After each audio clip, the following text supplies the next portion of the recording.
I'd like to thank everybody for coming. Is your mic on? Is it on? Yeah. Good. Yeah.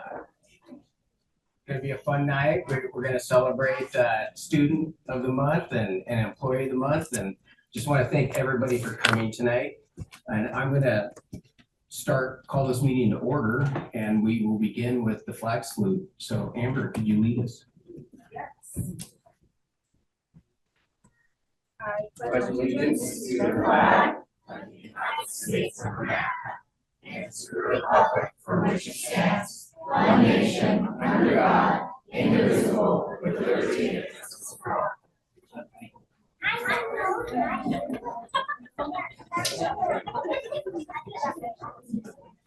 All right. Do we have any changes or additions to the agenda? We do not this evening, thank you.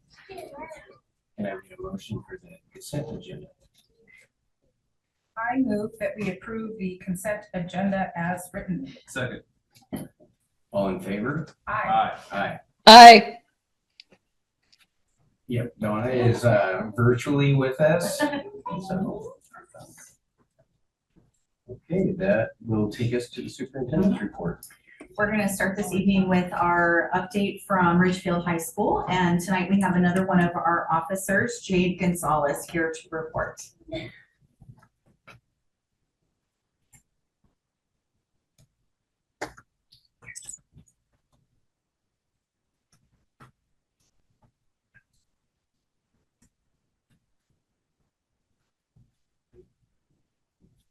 Awesome.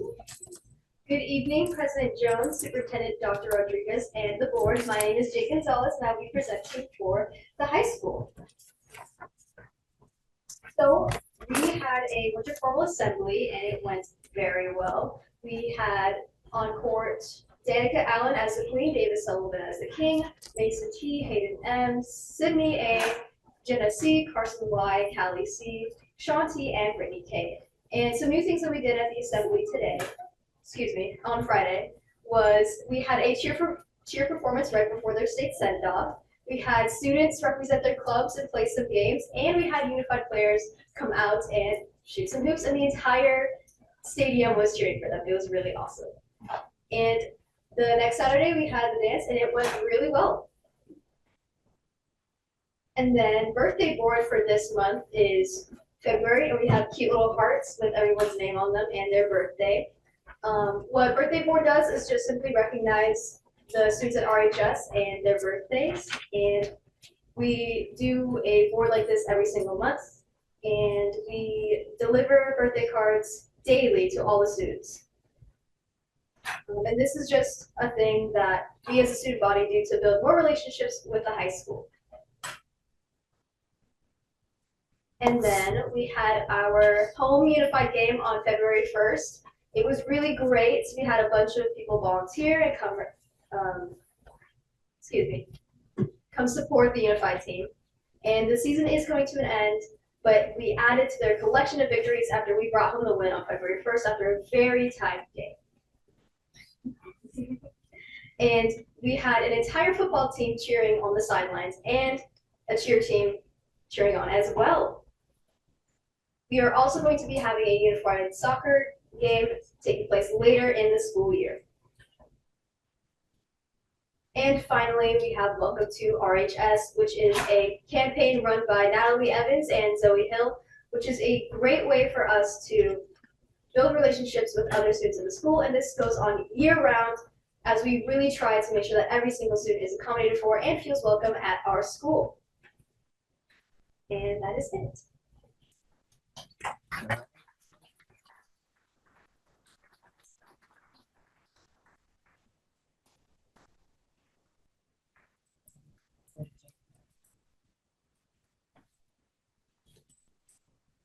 And thank you for that report. Appreciate it.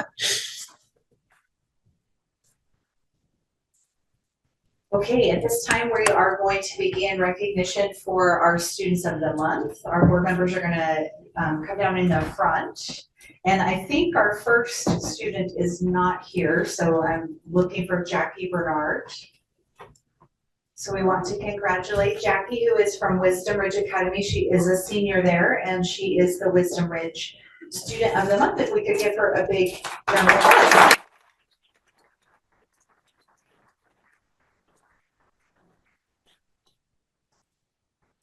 And then for the Early Learning Center, do we have Justin Olson? I think he's also not here. So Justin is our Early Learning Center Student of the Month from the preschool. So let's give Justin a big round of applause.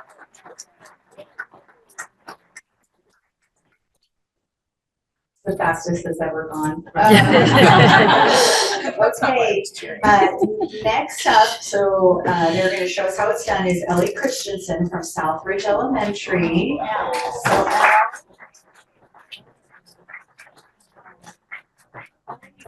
walk the red carpet. Usually Alan does this part and explains it all. Look, she knows what to do.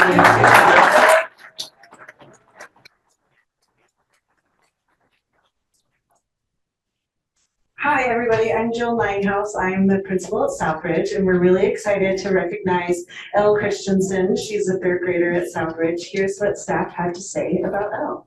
We're proud to announce that Elle Christensen is the Southridge Elementary School February Student of the Month. Elle consistently demonstrates a strong work ethic and pays great attention to detail in all her assignments. Her kindness towards classmates and ability to include others in activities create a welcoming environment for everyone. With her positive attitude and ever-present smile, she brightens our classroom and school and inspires her peers to do their best. Congratulations all on this day.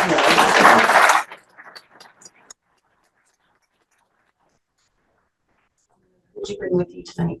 I brought my mom, my dad, my brother and sister, and my nan and papa. Mom or Dad, would you like to say anything about Elle?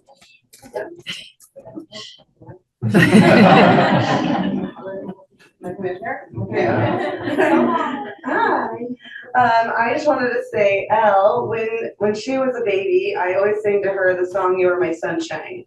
And as she got older, it was really fun to watch how she really became our family sunshine. She just brought positivity and joy everywhere she goes, and it's been fun to see her in the schools and her be able to spread that sunshine with her everywhere she goes. And another thing, when she was little, she used to always say, when she was a toddler, she'd say, "I got this." Anytime I was trying to help her with anything, she always wanted to do it herself, and it was just, "I got this." And so I just think that attitude will serve her.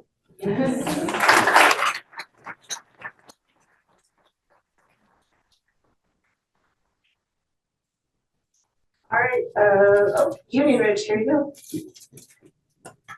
Hello, Angie Goff, principal over at Union Ridge, and I'm here to recognize Jaylene Alvarado. Those who know her and love her call her JJ. So JJ, come on up.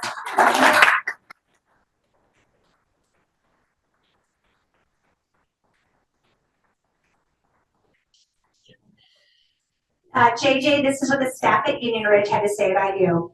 JJ is an honest friend who is kind to everyone. Her positive attitude and willingness to help others make her an excellent role model to look up to. She always has a smile on her face and greets everyone with a wave or a friendly hello. JJ is a hardworking student who always gives it her all. She stays resilient even when faced with challenging tasks and isn't afraid to take risks. She listens attentively, follows directions, and encourages her classmates to do the rest. Her enthusiasm for learning and bright personality make our classroom a better place. Our Tater Tot family is so lucky to have JJ. Do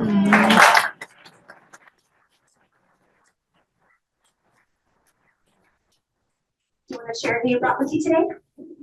I brought my mom, my auntie, and my uncle.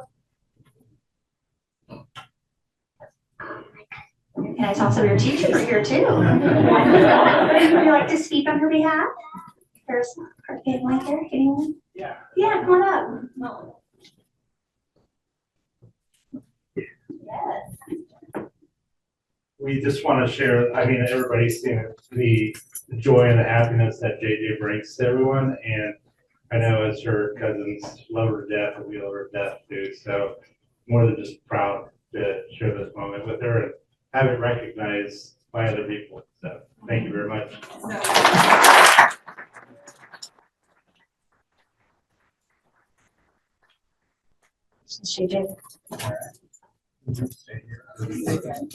Next, we have Sunset.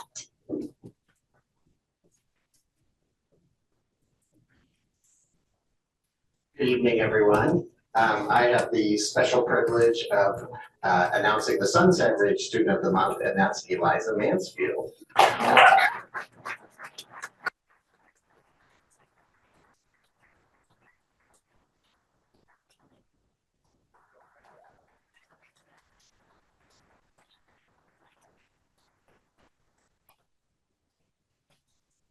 All right, Eliza, here's what the staff at Sunset Ridge have to say about you. Eliza Mansfield definitely deserves to be the Sunset Ridge Intermediate Student of the Month. Eliza is a joy to work with every single day. She is kind, respectful, hardworking, and is always willing to help her classmates or two should they need a little extra teaching. She comes to school with a smile on her face and is a friend to everyone and maintains a positive attitude even when the work is challenging. She never gives up.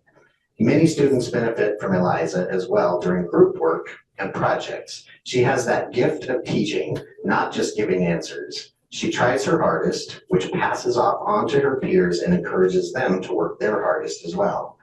She is such a positive influence and role model for her behavior, her work ethic, and joyous nature. Eliza is a true leader. Her teachers appreciate her, her friends appreciate her, her classmates appreciate her. Eliza Mansfield is the epitome of the 3 R's at Sunset Ridge, and we are so proud of you to be the Student of the Month.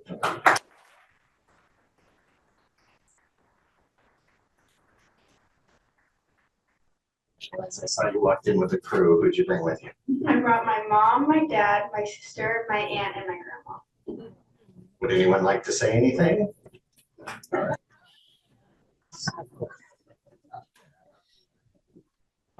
First of all, Liza, we are incredibly proud of you.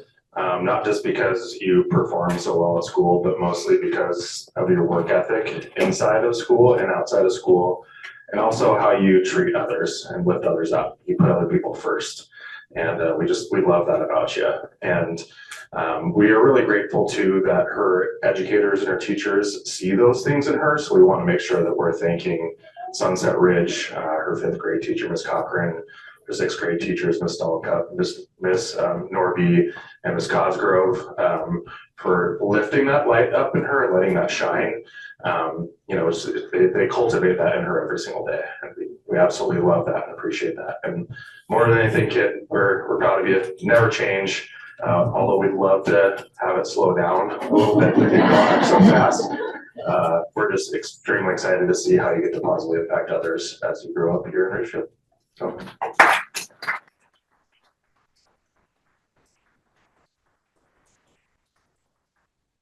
Right next is View Ridge. Good evening. My name is Jen Johnson. I'm the assistant principal at View Ridge, and I have the distinct honor tonight of recognizing our View Ridge Student of the Month, 7th grader Okoi Fai. Come on up.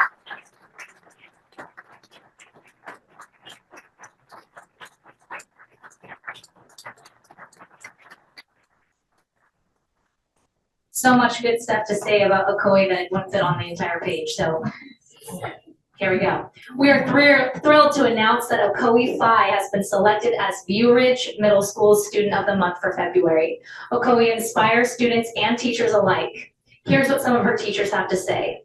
Mrs. Hodges shares, Okoi exemplifies the curiosity and love of learning we hope to instill in all of our students. She actively seeks new challenges, embraces diverse ideas and perspectives, and consistently leads by example. Her dedication to her studies and her kind, supportive nature toward her peers make her a standout student and a very deserving recipient of this recognition. Mrs. UJ says, Okoi is always on task in class and is a model for others. She makes complex connections by digging deeper and asking questions. She's always a welcome member of our classroom. Mrs. Zora adds, Okoye is the one student who goes beyond what is expected in class. She is constantly challenging herself to improve her Spanish and to take the Avant exam when she is in 8th grade. I appreciate her steadfastness, her patience with her partners, and her mature attitude in class. She is an absolute joy to teach, and I'm thrilled she is receiving this well-deserved recognition. Ms. Carson shares, Okoye is a thoughtful and bright student of mathematics. Her contributions to class are meaningful, and her work shows a clear, elevated understanding of the subject. I have no doubt that Okoye will find success along every path she chooses to take. And finally, Mr. Jacobson says, everything Okoye does in class, every project, every assignment, every discussion is exceptional. She is an energetic and creative thinker who matches her considerable abilities with diligence and hard work. Okoye, thank you for your dedication and for inspiring those around you. We are so proud of your achievements. Keep up the amazing work. Let's give it up for Okoye.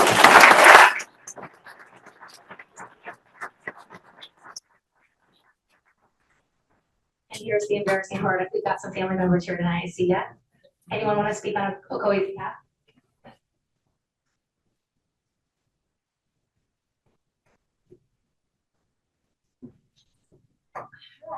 So she loves attention, so I'm just gonna talk forever. She's a really good egg, and we're very proud of her. Every morning since she was very little, we have always sent both of our kids off with be kind, be curious, and be fierce. And she really is all those things. So I'm very proud of her, and your friend Madeline. Okoye, I can speak for all of our friends when I say we are very proud of you. You always put other people before you, and yeah.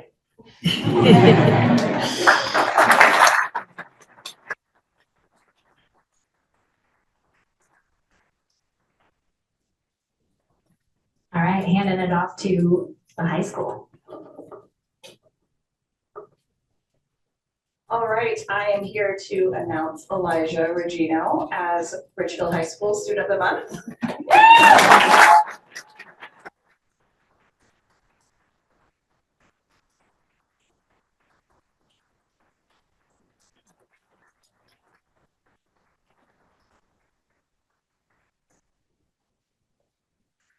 Ridgefield High School is proud to honor Elijah Regino as our February Student of the Month.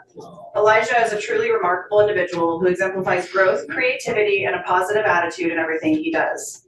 That is echoed in what his teachers share about him. From Miss Ship, Elijah's baking and pastry teacher. Eli embodies respect, responsibility, and resilience through his positive and considerate attitude toward everyone around him.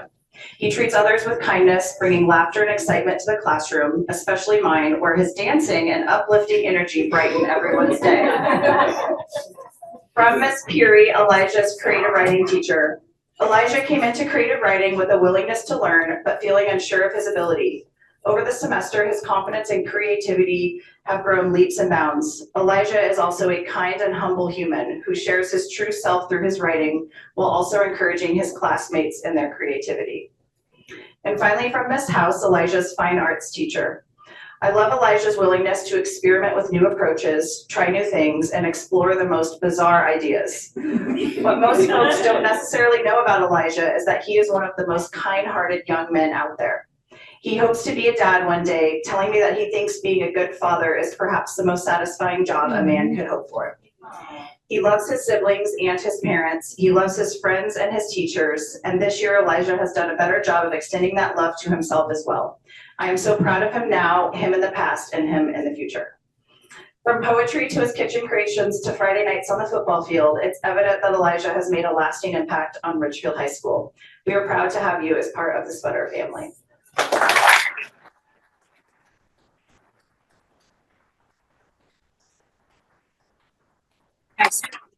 With you. My whole family. My aunt, my cousins, my sisters, my mom, and my dad. Wonderful. Would anyone like to speak?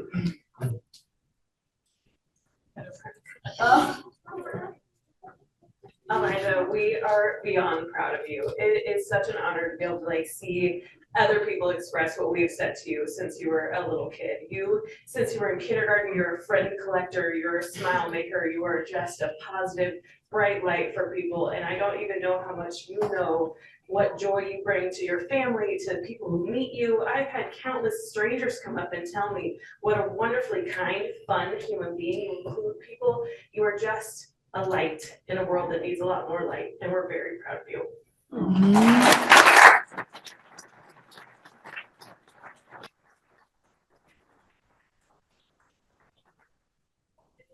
Okay, we're gonna move on to our staff of the month, our employees of the month. So when I call your name, if you would come stand up front with the board. Up first is Nick Motlin.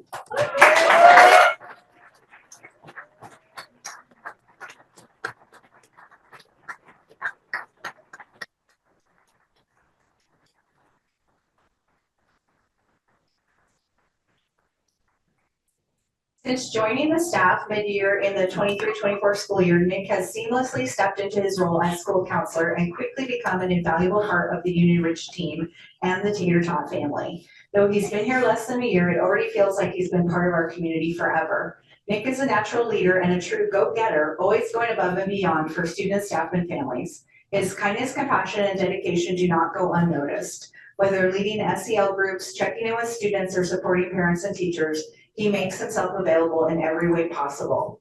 His strong communication skills and caring approach makes a lasting impact. Students adore him, lining up whenever he walks by or visits their classrooms. He's even become a bit of a celebrity in the Ridgefield community. We are so grateful for all that Nick brings to our school, and we're lucky to have him as part of our team. Thank you, Nick, for your dedication and heart. You make a difference every day. Congratulations.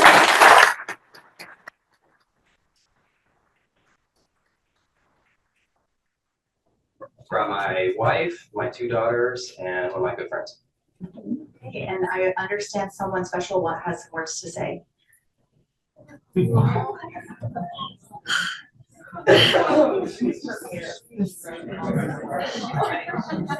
dad, Mr. Modlin, has been recognized as Employee of the Month. As a kind, loyal counselor, he gives students a kind smile every time they walk through the door. He helps everyone. He is welcome to everyone in this school. Every day he represents the 3 R's. My dad looks after the school because he cares about it. He puts lots of effort into helping the school. Because of his kindness, he has inspired others. Our school is so much better with Mr. Modlin in it. This is why Mr. Modlin has been chosen for Employee of the Month.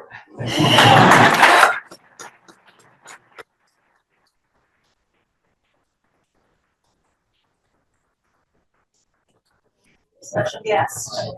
All right, and next up, our other Employee of the Month this month is Kendra Martin.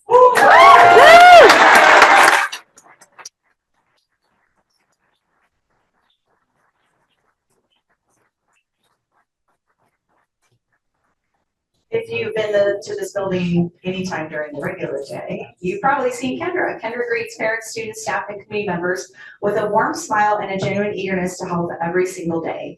She has an incredible ability to balance her responsibilities while handling a constant stream of interruptions, yet she always remains patient, kind, and attentive to everyone who walks through our doors. I truly don't know how she manages to get any work done with how often she's pulled in different directions, but no matter what, she's always willing to assist with any questions.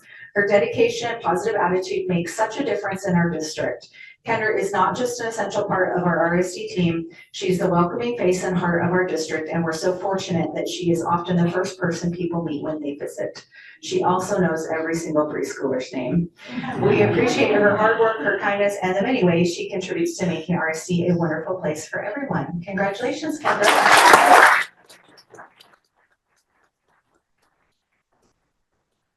Who did you bring with you? My husband joined me this evening, and then I know that the reason that I'm up here is Miss Lindsay McQuiston. So Lindsay and Hazel, I'm also going to shout out the 2 of them. And then my central services staff is also here. So, did anybody want to speak?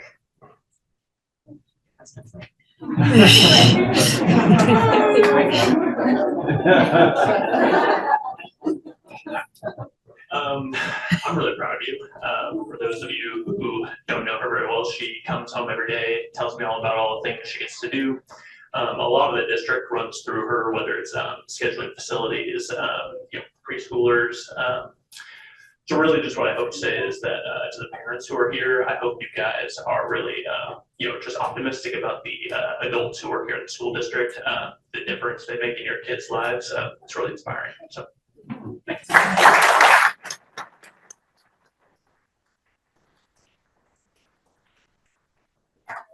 Take a group photo. So if you are a student or an employee of the month, if you would please join the board up front, we're going to take a quick picture.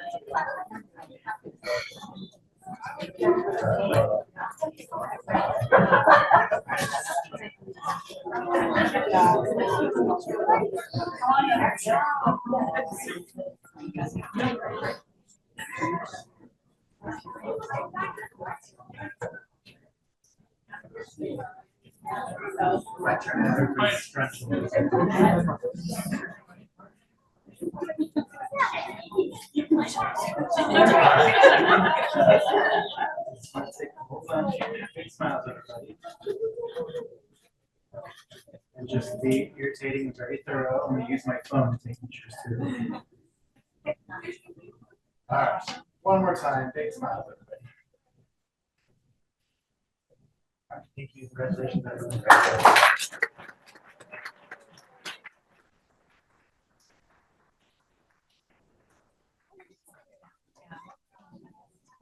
The board's not done. We have a group of individuals that we want to recognize this evening. We have a couple more recognitions and then we will take a short break so that folks can leave if they want to. But before you do, we're incredibly grateful for our school counseling team. As someone who has worked in multiple districts, I can tell you hands down we have the best counselors in the state.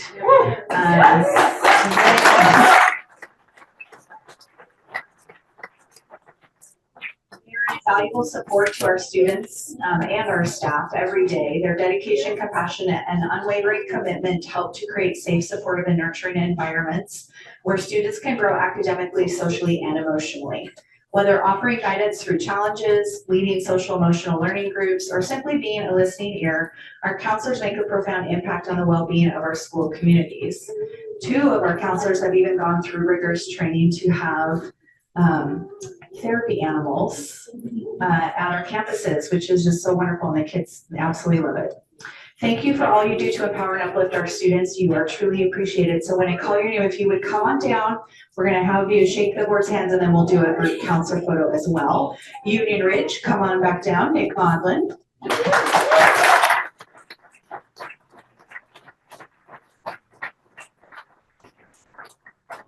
Union Ridge, Joe McMillan.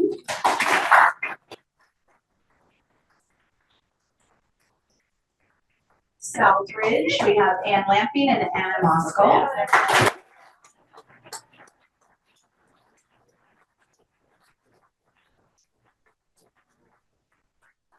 Sunset Ridge, Kayla Mitchell and Catherine Reeves.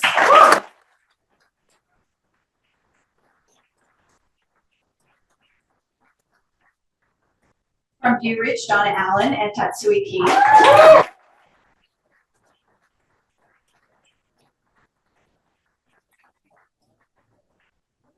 You might not recognize Mr. Key in the photo. He's the Bob Ross.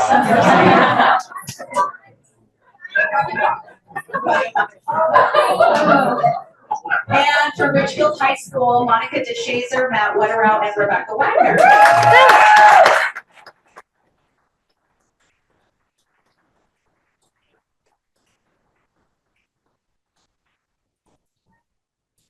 Okay, you gotta make 2 rows for a photo. That's not 2 rows.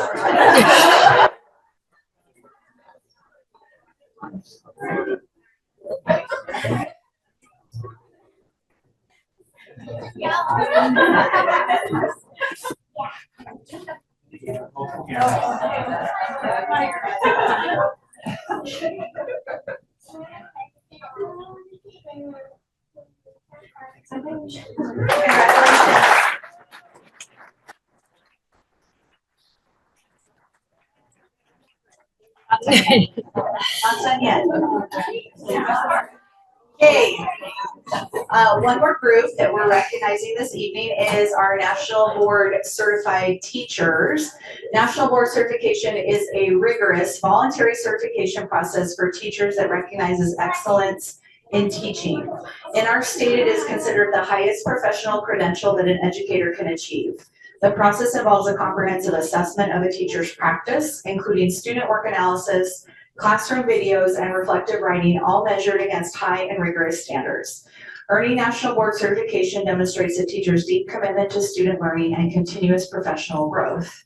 We had 4 teachers that were newly certified, so we're going to welcome you first, and we have your official National Board Certified Teacher pin to present to you. Newly certified, Alicia George from Union Ridge Elementary.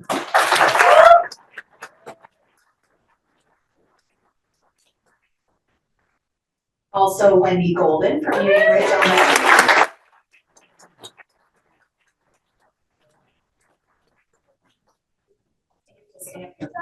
Okay, oh, fancy. And Kiki Hodges from View Ridge.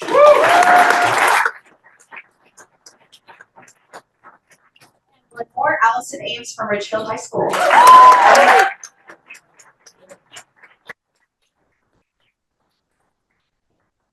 Gonna stay up here.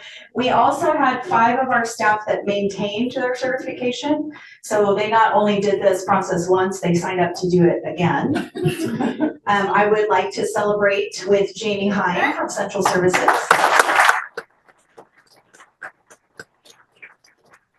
Marissa McDowell from Southridge Elementary.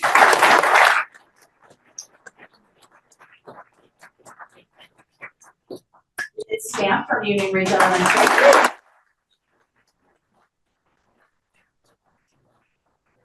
Owens from Union Ridge. Maureen Stalkup from Sunset Ridge.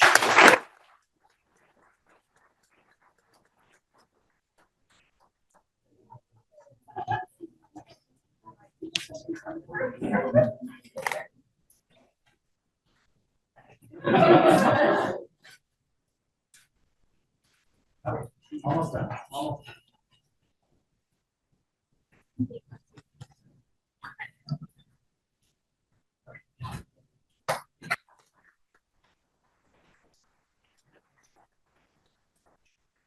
Yeah, you officially get to sit down. You can work really hard tonight.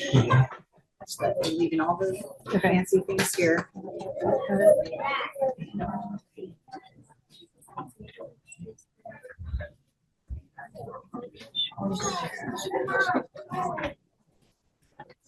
Okay, with that, we're gonna take just a little break, so you guys can go if you want, or stay if you like.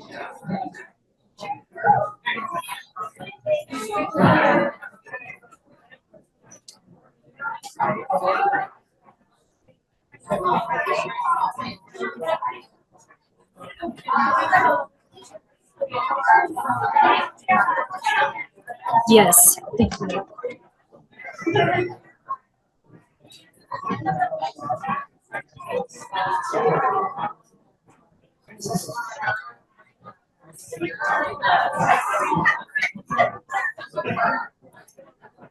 Will you click back one?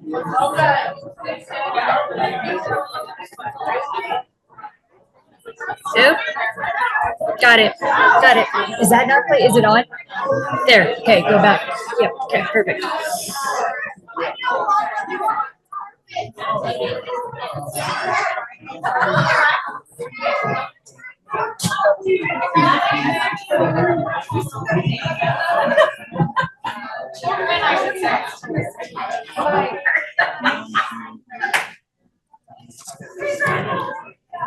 We're here, we're ready.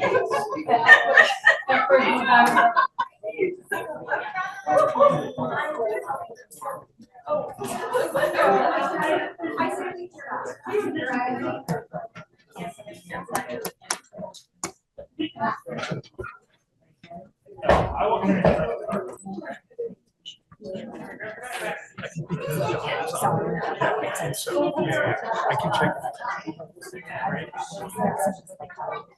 Yeah, sure. I just was like, when I tested it, you could see. Yeah. And so at one point, I Sure. I had things and I looked up. All right, I think we're get back to the meeting. With that, we have Dr. Rodriguez with the superintendent update. Yep. A few more things, maybe not quite as fun as all of those recognitions. But I did want to just update our community and our staff at large that we did hold a mid-year board retreat. And I'm sure some of you might talk about that during board communication, but I just wanted to share out that we had held our second board retreat on January 29th. Our entire team was present and it was really lovely to celebrate our first 6 months together as a governance team. And these were some of the items that kind of came out of that conversation, that we are seeing stronger communication and transparency, really having clear guidance, community and engagement and visibility seems to be improved in the last 6 months. A lot of proactive problem solving, such as the Chromebook cards and busing exceptions, a lot of leadership and collaboration. Our principals and assistant principals are engaging in their own professional learning team. And we've done some other things through our employee newsletter weekly and other communications. Levy process improvements, so just really thinking about how our approach and our asks are responsive to community input. And we also recognized strong leadership from you all at the board level. I thought it was important to also share these out publicly. These are our board commitments that we agreed to back in the summertime. When I first got here, 5 of them are individual board behavior commitments and the other is group behavior commitments. The items that are highlighted in the green were particular pieces that the board reflected on and feel proud of the work that we've been doing and that we're doing a really good job in meeting those needs. And then we identified a couple potential areas for continued growth as we move on through the rest of this year around participating in WESTA and partnering on events when possible. I also provided an update at our retreat on my entry plan goals. So people who love board meetings, these should look familiar. So I presented these early on around the entry plan goals coming into the district around strengthening the governance team, the board and the superintendent relationship, and also strengthening stakeholder engagement and improving communication while learning as much as I could about the system in the first 6 months and working to serve as a role model for staff and an advocate for personal wellness. I don't always excel at that goal, but it is always a goal for me. And then the entry plan commitments that I had made to you all and to our community to seek to build trust and transparency, engage as many stakeholders as possible, learn about our celebrations. I think we knock it out of the park with celebrations in this district, I will say. Nurture a culture of honest feedback, affirmation, structure purposeful interactions to encourage diverse input, listen reflectively, and openly share my findings. So we had some opportunity at the board retreat for me to share some of my listen and learn outcomes with the board. And then just a quick progress update on all of the action items that were in the entry plan that the board approved back in the summertime. And so getting a lot of things accomplished and working through those remaining tasks. We also had some fun on Friday, so just wanted to provide a public update about our power outage. So there was a car accident which cut power to pretty much every campus that we have, including our central services building. We also lost internet and phone service at multiple locations. We did choose to post a 2-hour delay to provide Clark Public Utilities time to assess and make the necessary repairs. I'm happy to report they were very helpful. I was able to be in communication directly with folks in their dispatch room to get live on-time updates from them as they were working through the repair process. We did have power restored at all of our locations by about 8:15. Internet service was restored at some locations mid-morning, but we had difficulty getting that back up and running. And at the end of the school day, still had one building that was without service. So we did have a response team debrief today, really just to think through what went well, what could we improve for the next time when we have this type of an emergency. And so we are looking into some additional information on what went wrong with the internet and phone service and thinking about backup plans. We're also thinking about the necessity of phone service if we're going to have students and staff on campus. We're refining our communications messaging just a tiny bit, thinking about instructional impacts when the internet is down. With all of our curriculum really moving to be digital, it is more challenging to access the tools needed when that is down. And then finally, just refining our emergency procedures. So just wanted folks to be aware that when we have events, unforeseen events like that, we do the best we can in the moment. And then once the crisis has passed, we sit down and have a debrief to talk about how can we do better next time. And then last but not least, we did push out an instructional calendar survey out to all of our staff, our families, our community to look at options for next year's school calendar. It was launched to staff first on Monday, January 24th, and then went out to families and community on Thursday, January 27th. We left it open for an additional week past that date and looked at questions. I'm going to show you all the data, so I'm not going to read all of the little sub-bullets there, but really just get a lot of information about what people want to see in next year's calendar. It also was an opportunity to gather some initial feedback on school start times and collect some open-ended feedback from folks. So I've hit the new watermark here for my surveys. Everyone, I mean, I love sending out surveys. I'm glad people are responding to them. So we had 542 respondents total. It's the highest we've had so far. So I'm excited that people are continuing to engage in this format. 233 that were identified themselves as parents or guardians, so that's 43% of the respondents. We had 161 who said I'm a staff member, that's about a third, and then 145 who said I'm a staff member and I have students in the system here. So I learned that from one of my previous surveys that people said I can't check those boxes, so we added that box. And then 3 other, I'm not sure who those people were, but somehow they got our survey link and they responded.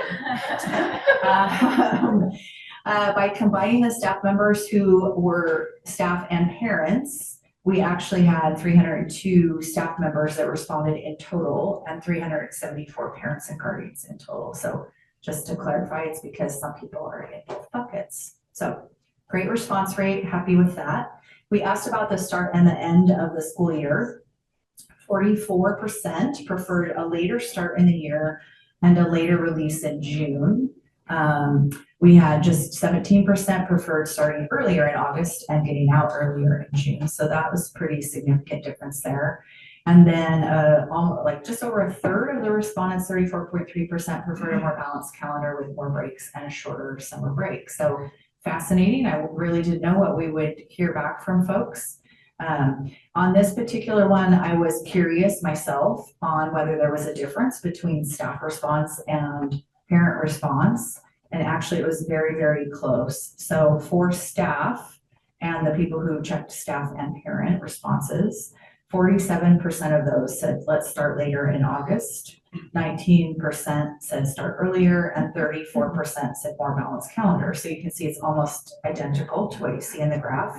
And for those who selected parent or guardian, 50% said start later in August. 17% said start earlier and 33% said have a more balanced calendar. So always interesting to see what the priorities are when we crowdsource this information. Back to school nights or open houses, the vast majority, over half, preferred having open house before school starts in August. I think especially for our elementaries, feels very important to get to go and see where your room is and meet your teacher and just help with those first day of school butterflies sometimes. 18% preferred it in the first 2 weeks, 10% said later in the fall, 18.8% said, I don't care, just whenever. So just important to note that. On conference days, there was some really interesting feedback around the conference days, particularly at Sunset and View, creates some challenges because Sunset Ridge is on our elementary, considered an elementary schedule. They have a different number of conference days than our middle school, View Ridge. So some folks were asking about, we want the same schedule at both of those campuses. At this time, we wouldn't be able to do that because of the way that they're designated. As far as elementary conferences, having them all in October, you can see was about a quarter, 22.5%. Keep them split between October and November was 18.1%, and almost 60% said, I don't have a preference. So just really interesting to see that. And then for middle school conferences, having them in October, 13.3%, in November, 15.3%, and almost over 71% said doesn't matter to me. So I think that gives us some flexibility when we're thinking about where we schedule conference dates, knowing that the vast majority of folks are okay wherever they fall in the fall. For winter, fall and winter breaks, this one was really close as well, having a full week off at Thanksgiving, 45.3%, keeping it a 2-day school week because we have Wednesday, Thursday, Friday designated as no school days that week. Keeping it that way was 48.1%, and then a small percentage that didn't have a preference. So we're within 3% on that one. It actually, I did break this one out as well because I was just curious to see if there was a difference. And for staff, it was only 6 people different, 138 to 144 around keeping a week off versus a 2-day. And for parents, it was 174 for the week off and 180 for a 2-day week. So a very small number of people in terms of the difference there. Winter break, super easy. I was not surprised by this one. I can't believe it, but almost 70% of people would like 16 consecutive days off for the winter holiday. So that seems like a no-brainer. We did have 23% that said a 2-week winter vacation, 14 days, and then very small percentages that wanted less than that. Spring break, this has been an interesting one, and I've heard a lot about this one as we think about trying to coordinate with our regional districts. There are a lot of school districts in our region. We have a lot of staff who may work here and their children go to another district, and vice versa, parents who work in another district but their children come to Ridgefield schools. And so matching up some of these break times is pretty important for families that are impacted by that. This year was a little bit interesting. Our spring break starting on March 31st. Others opted to go to the first full week of April. And so we're seeing across the region some disparities there. So we asked the question about spring break. Less than 10% said do it in mid-March. That would align more with like a collegiate type of a calendar. Have it start the last Monday of March was just under 17%. Almost 56% said start the first Monday of April, and then 18% said don't have a preference. I do think it's really helpful for staff to know when is that spring break going to fall regularly so that people can plan ahead for big trips or other events that they might have coming up. Snow days, this was a really pretty easy answer as well. All 74% said please build them into the school year. So we will be sure that any versions of calendars we have will have some snow days built in this next year. You can see 16.7 said put them at the end of the year and 9.5 said no preference. Teacher in-service days, we do have these days designated in our calendar. I think for families who don't work in education or don't know anyone that works in education, they probably wonder what we do on these days. But we do a lot of professional development. This is an opportunity for our teachers to be students sometimes, to work together and collaborate and look at our student data and do all sorts of great work that we want them to continue to be able to do. So we have a certain number of days established in our calendar. And one of those is kind of what's known as the October Teacher Professional Day. This used to be a statewide day, and there would be a lot of statewide professional development. There isn't as much statewide opportunity, but most districts have maintained that date. And there are some regional opportunities, particularly for teachers who might not have as many opportunities for individualized training. So for example, our music teachers across the region get together on that day for multiple districts. So in terms of keeping that October date the same, it was just about a third, 31.2%. The really big green, the 43.4 said no preference. So and then the other keeping it but changing the week or moving it back to August, those were both under 15% each. I will say I attended on that October day this year and visited every campus. And I was incredibly impressed with our CISPS fifth grade teachers who still came the day after 5 days at camp. So I'm thinking very thoughtfully about how to improve that for them, and that 14.3%, I would wager came from our middle school staff who know what a challenge that is. So, and then the other piece was around the full days and half days. So not too long ago, we had a half day in-service day on the 31st. So we had in-service with staff in the morning, and then it is just time off in the afternoon for staff. So we asked a question about that, and that one came back kind of keep the same, 2 full days and 2 half day in-service days at 60.4%. I know there's been some interesting talk about school start times from the survey. So just want to remind folks, like, we're not moving start times. But I've had a number of people reach out to me or talk to me at various events and ask about, hey, what about the research that says teenagers really need to sleep more, should be sleeping in, we should start later. And there are districts in our state that have gone to that model where elementary starts earlier in the morning and then your secondary students actually start later. We currently do the reverse of that.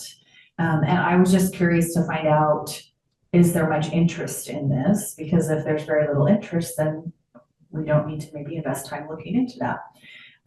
With this question, which was again just sort of a dip into how do people feel about this, 41% prefer to keep it how it is, and that is the largest percentage of the respondents. We had about 27% that said, I'd like to do that flip and have elementary start first and then middle and high school start later. 22% said, I like elementary staying where it is at 9 o'clock, but I think we should move middle and high school later too. That's not, yeah, I'm not a morning person, so that's probably where I would put my check. And 10% had no preference between those. So again, I just want to make very clear, we are not adjusting any of our start times for next year. That is a rather large endeavor that involves transportation and childcare and all kinds of things. But this was just a first go to kind of see what is the feeling out there amongst staff and amongst our families about whether that's something we even want to explore. And then finally, there was an open-ended question. You didn't have to answer any question you didn't want to. So of the over 500 respondents, about 200 actually took the time to write in their own comments. And this gives you the big buckets of those comments around school calendar and breaks. We had some that said, keep the year as compact as possible and summer break as long as possible. We had other people that said, I really want it to be more balanced. There were a number of comments about an October or kind of a mid-fall break and or a break in February, either a week or a longer weekend. Some family considerations, just making sure that we're getting communication out about major events like back to school night, conference dates, those types of things. Consistent early releases and or no school days across grade levels to each childcare. Some of that again is the Sunset and View challenge of having an elementary and a middle designated on the same campus. Reducing random days off, so just having something that's a little bit more predictable for families. There were quite a few requests about aligning regionally for the reason that I already spoke about. There was a little bit of, so there were some suggestions about days that might be good for PD, like the day after Halloween. I thought that was brilliant as a teacher, former teacher, that when kids come all sugared up, it's kind of hard. So, and then other ideas people threw out there, 4-day school week. We're not doing that right now. Wednesday early release instead of Wednesday late start. That would also take more conversation. Just balancing the number of days in each semester is very important for high school teachers. Concerns regarding traffic congestion and improving traffic safety and crosswalk management, particularly near the high school. This was an interesting one when I think about our start times at Ridgefield High and then Sunset View, very close together. That is a tremendous amount of traffic that's coming in and out of those sites on that same road within a block of each other. So I do think that might be something we want to think about, not for next year, but in the future. And then school start and end times, there was, again, just quite a bit of support.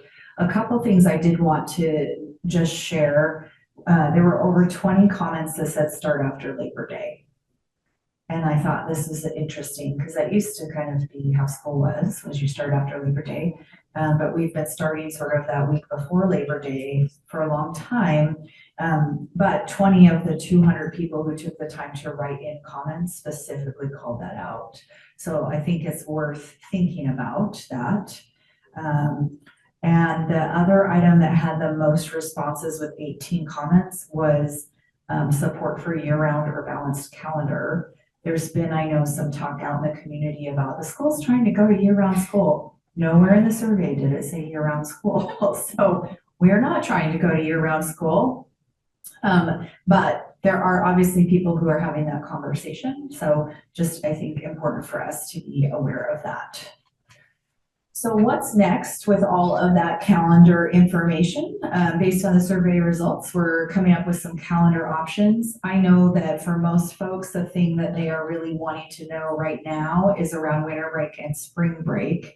So I have some folks to talk with and we have some work to do, but I feel fairly confident in saying that I believe winter break will be December 22nd. Oh, February 2nd, that's long. Yeah. Say, that's a long January break. 2nd.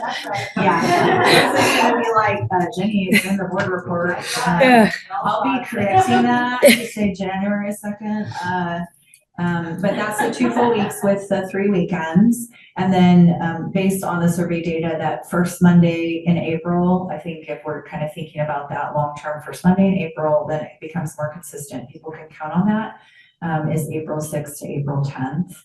So once I have those calendars put together, there'll be a second round of feedback in conversation with our labor leaders, our other key stakeholder groups. And then once we get through that process, then the calendar proposal will come to you at the board.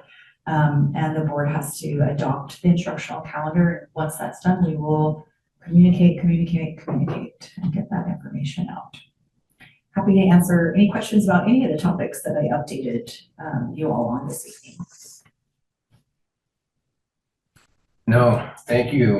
Thank you for the surveys. They're always kind of interesting to see where things are gonna fall into place. So thank you for that. With that, that takes us to board communication. I'm gonna start with Donna just to see if she wants to has anything to say. Sorry, I'm not there with you guys this evening. Jenny, I really appreciate your surveys, and more importantly, I appreciate all the families and staff who take the time to fill them out.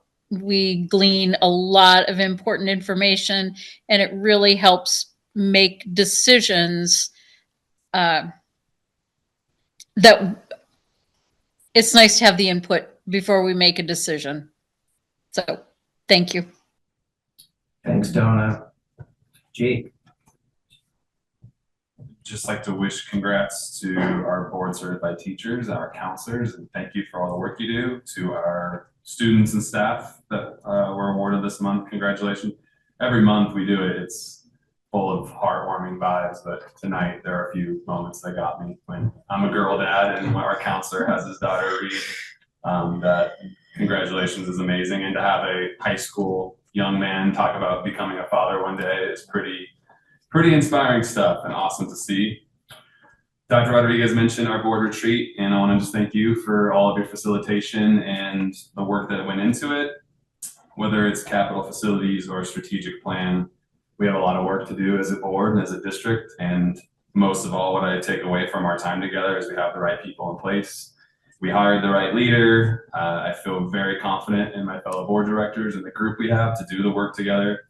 And part of, many of you may not know, but when we hired Dr. Rodriguez, she came to the table with a several-page master plan of all the things she wanted to complete. And the progress that's been made in such a short time is very encouraging and inspiring as a board director. Legislative side of things, the big three Senate bills around the big three topics of importance are still in committee phase, but those are SB 5192, 5263, and 5187. Those all revolve around MSOC, special ed, and transportation. If you want to get updates on those as well as find out how to reach out to your legislators, you can do so at ledge.wa.gov. As we await election results tonight, I just want to say thank you to all those that advocated for student needs over the past several weeks. Whether you're voting yes or voting no, we had a lot of great people, whether it's talking to your neighbor or correcting information on social media. There's just a lot of people in this community that really care about getting the facts right and ultimately advocating for our students, and that's much appreciated. And on that note, also want to reference, tonight we'll be voting on policy 3226, and I haven't seen a topic as a board director that's gotten more feedback to us as a board. So I want to thank all of those that reached out and their advocacy for the policy. I think it's a reminder to all that our job up here is to listen, to gather information, and to adopt legislation accordingly and adopt policy. And we can do that best when we're getting feedback from the community and people are reaching out to us. So to all of those that reached out about that policy, I appreciate the time they took to do so. That's all. Thank you, Jake. Amber. Thank you. Just announcement first, I have my monthly coffee talk next Thursday, February 20th from 9 to 10 a.m. at Lava Java. If anyone would like to come and have coffee with me or tea and just chat, it is super open. We don't have an agenda, but it's an opportunity to ask questions, share ideas or concerns, or just get to know me better as somebody who can come and then represent your thoughts and needs up here as part of this governing body. So thank you to everyone who has come to those thus far, and open invitation to anyone else who hasn't come yet. And if you've come before, come again. It's nice to just have a chance to see people. So that's that. Director Bridgeton mentioned the policy that we'll be reviewing and voting on this evening. Many of us received a lot of communication from community members. So again, thank you on that. I will say, I think I may have gotten a few others. You might have also gotten a few others that didn't necessarily go to everyone. And I just wanted to share back that I have heard from a number of people just a lot of questions about what are we doing as a district to protect our immigrant community and immigrant students and families. This policy touches on a piece of that. A few people shared OSPI's guiding principles that were published in the last couple of weeks. And I wanted to make sure that I was able to share that with everyone else. I don't know if other directors have seen that document, but I will make sure that everybody gets a chance to take a look at that. And then part of that also another guiding principles around school policy under the Keeping Washington Working Act that came out a few years ago. So what that has brought up for me, and something I would like to bring back to this board, is again, just we've been talking about needing to review all of our school policies and make sure everything is up to date.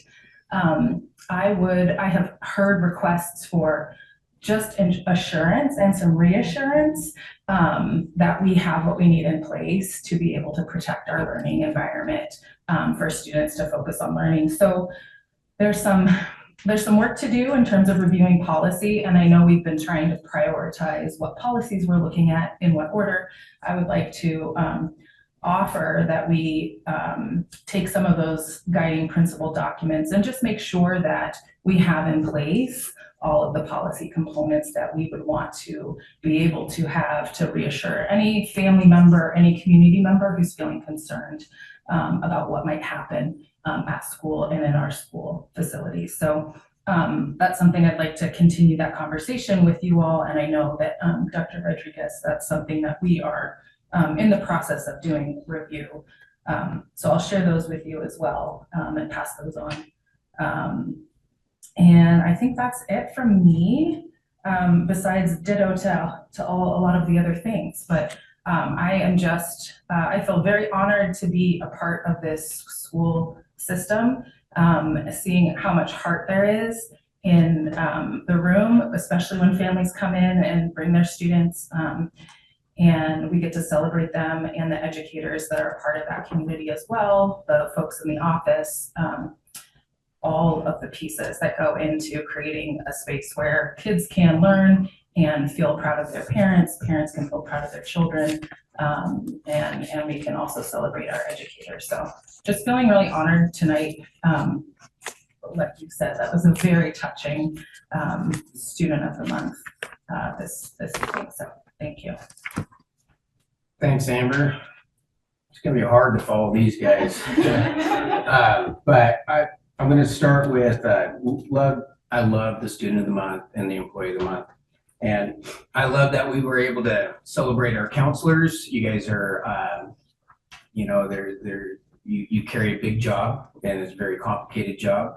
And we appreciate you, and I'm glad that we are able to take this time to celebrate you. Sometimes you guys get kind of swept, you know, you're behind the scenes a lot of times, but you are valuable, and we appreciate you, and I just want to say thank you. National Board Certified, I love that every year we're adding more teachers to that, and the fact that teachers are kind of renewing it and upping it. That is a true testament to trying to be professional, you know, be the best of your craft, right? Like, and I appreciate that you're going to take yourself to the highest level and be as professional as you can be, and that's what we need. And I appreciate. I love that we celebrate it. We should celebrate it even more. I think it's an accomplishment that needs to be talked about. So thank you for the teachers that have reached to that level. Our board retreat, it's awesome. I think it's a time that as a board, we get to sit together for an entire day, not for an hour or two while a bunch of people are like, I don't like sitting up here, I like sitting around the table. But it challenges us to be a better board and for us to do our job better. So I appreciate that opportunity. And you know, the last two that I think the amount of work that we accomplish in that day is big, and it kind of sets the path on the direction that we're going. So I appreciate that opportunity.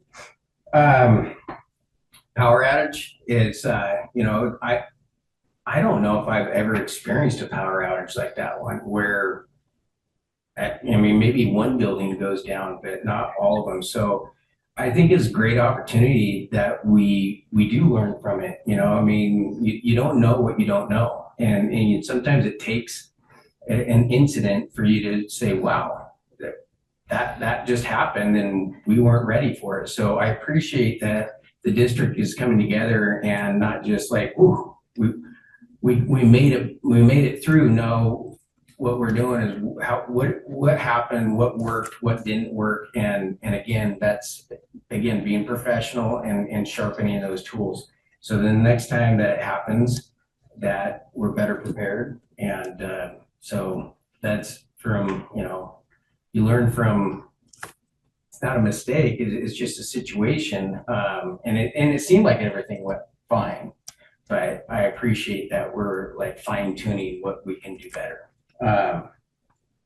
With that, and again, thank you for the surveys. You know, it really helps kind of for me, like I have what I think, but then you can kind of see, you know, 500 people, this is where we're at, and it helps be able to make good decisions and not just like, well, we chose that and because that's what we felt like it should go. Like we have good data behind that, and it's easy to make decisions when you have good data to back it. So appreciate those opportunities and everybody that took the time to fill it out.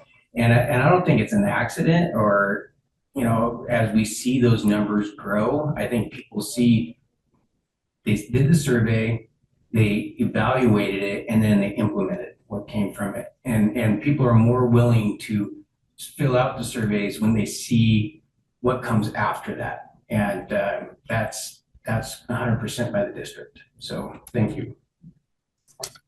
With that, I'm done.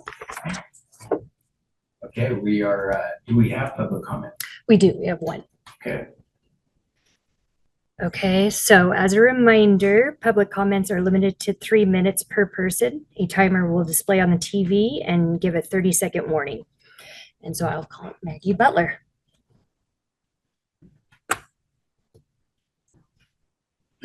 Yes, so here.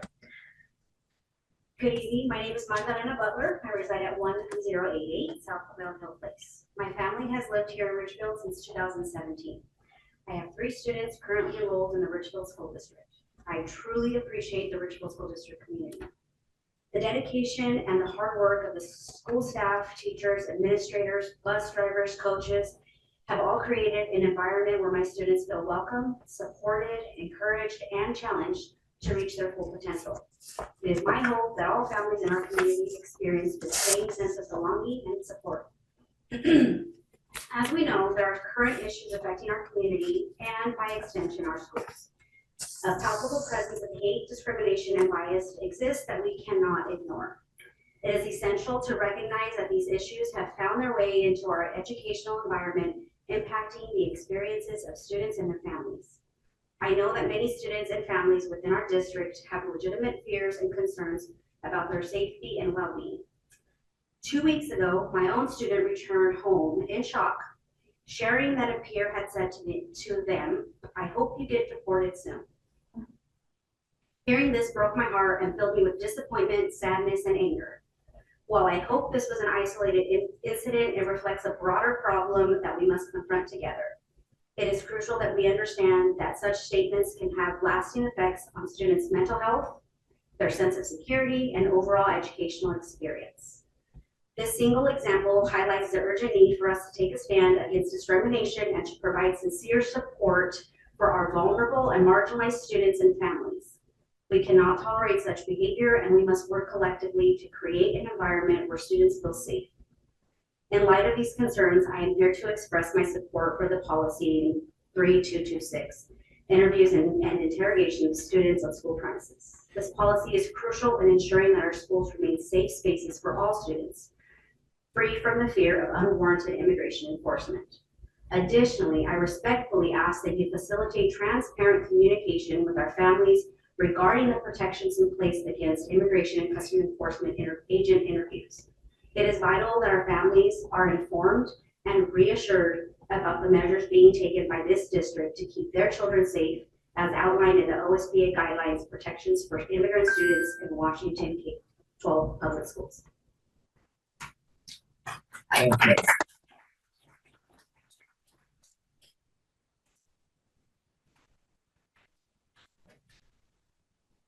Okay, that will take us to old business. So we have one item, which we've already had some discussion, but item 8A is to approve new board policy number 3226, interviews and interrogations of students on school premises. Just to remind you of the background information, this policy is not one that we have had in place before in Ridgefield School District, but it outlines the relationship that we have with other agencies. It states that we value those relationships, but also that we're seeking as an educational entity to minimize the interruption of our instructional program. And so as a general rule, the district discourages interviews and interrogations of students on school premises. Generally, any of those by any agency should take place at the agency or the student's home rather than the school. And the policy that we've provided is in alignment with the WASDA model policy. I do want to call your attention to the draft in your packet. You'll see one sentence that has been redlined out. So this is a change since you had first read 2 weeks ago. That statement says the district supports the federal immigration enforcement policy that directs immigration agents to avoid questioning and arrest at sensitive locations, including schools. The federal policy is in flux. There have been a number of orders, communications, and changes. We are on a daily basis looking to see what the federal government is saying today and how that may impact our school district and our community. But at this time, federally, they're not identifying sensitive locations. So we felt it was best to remove the reference to the federal immigration enforcement policy and instead really base this policy simply on Washington state law. I am asking the board for action this evening to approve this policy.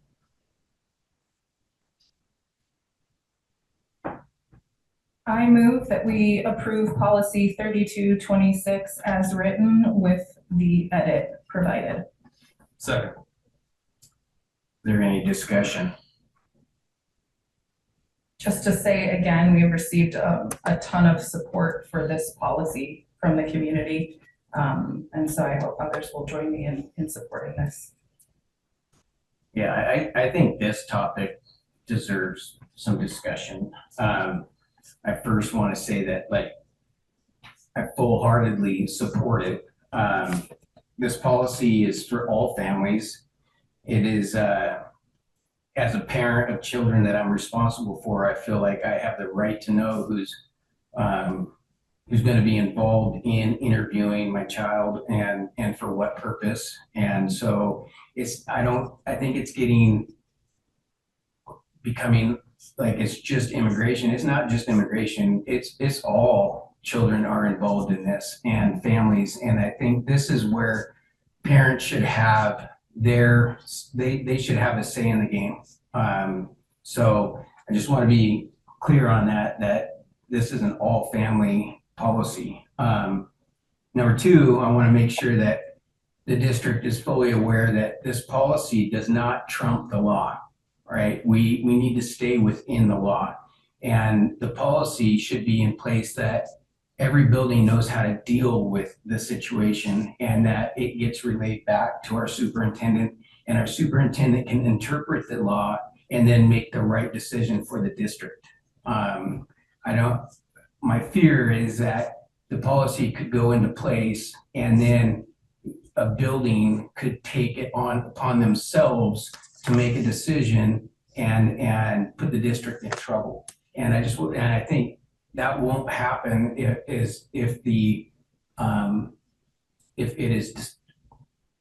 is talked about with every building about how this goes down. If somebody comes to this building, what is the process? Number one would be to stop them and direct them to our superintendent. And it's not that building or that individual's decision to make. This is me looking out for the district.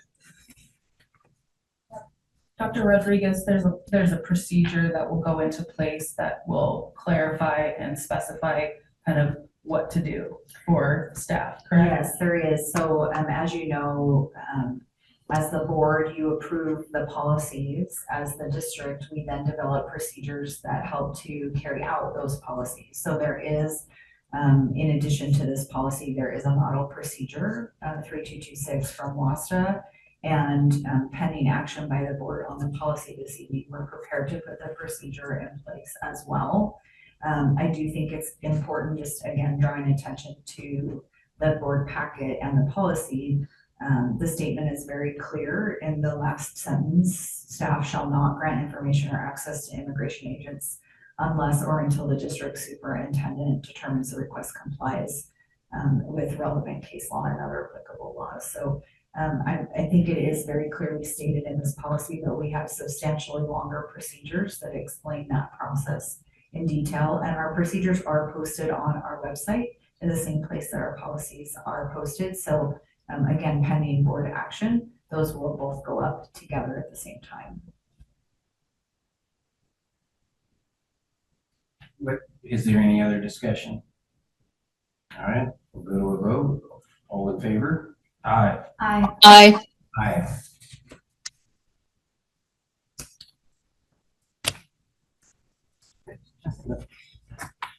Unanimous. And next we will go to new business. Okay, so new business, just a couple of items tonight. The first, 9A, is to approve agreement with the TLC Behavioral Consulting for placement of 2 students for this school year. We have currently 1 student placed with TLC Behavioral Consulting. We had a thorough evaluation, and the IEP team has determined that that is the most appropriate setting for that child and for an additional student. At present, we have 1 student receiving full-time services, and the other student will be attending for half of the school day. We recommend approval of the contract to ensure continued and appropriate support for these students in compliance with our individualized education plans. I move we approve item 9A as written. Second. Any discussion? No, all in favor? Aye. Aye. Aye. Okay, and that takes us to 9B. So, related to the conversation that we've been having this evening, this is first read of a revised board policy number 4310, relations with law enforcement, child protective agencies, and the county health department. This is a policy that we have had in place. However, it's not been updated recently. And with adoption of the new board policy 3226 this evening, we do need to update policy 4310 to ensure that there's not a conflict between the two policies. There were also updates available from WASDA in the model policy. So this is first reading. You will see in the draft there is a considerable amount of red line to bring this current, and we'll be bringing it back to you at the next board meeting for action. Happy to answer any questions the board may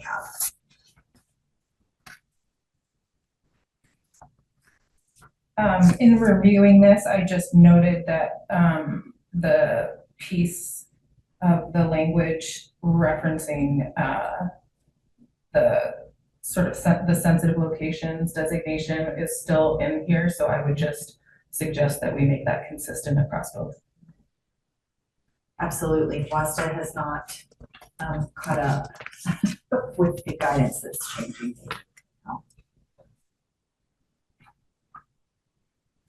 Okay, with that, there's no action on that. We have an executive session tonight? No. There is no need for executive session. No need? All right. So that being said, we are adjourned. Thank you.